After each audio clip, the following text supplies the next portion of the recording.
Tara, magluto tayo ng crispy soy chicken. Ilagay na tayo ng tubig sa ating pot.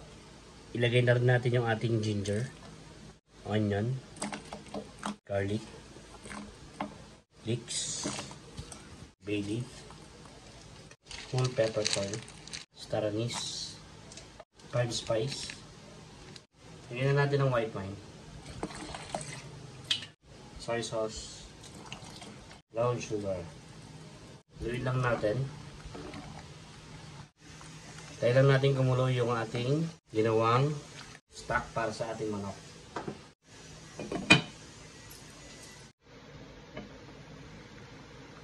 Pag kumukulo na yung ating stock, ilagay na natin yung ating chicken. Ayan, tayo lang natin maluto yung ating chicken. Ayan, pakuluan muna natin yung ating manok. Ayan, pagluto na yung ating manok, dito natin makikita yan sa part na yan. Ayan, pag naghiwalay na dito, isang senyalis na siya na luto na yung ating manok.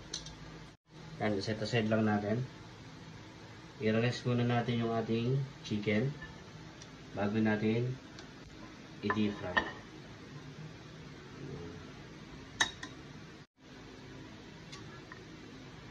Lutuin na natin yung ating manok.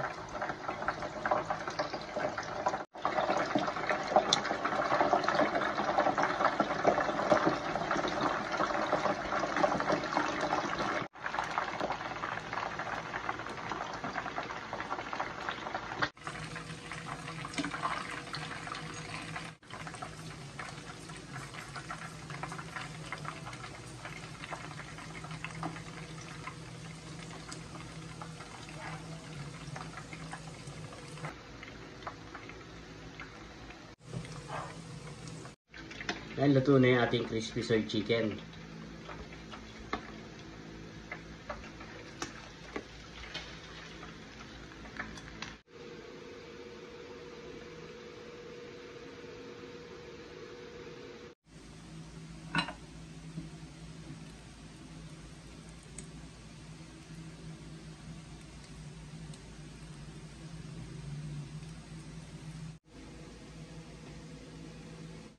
First bite.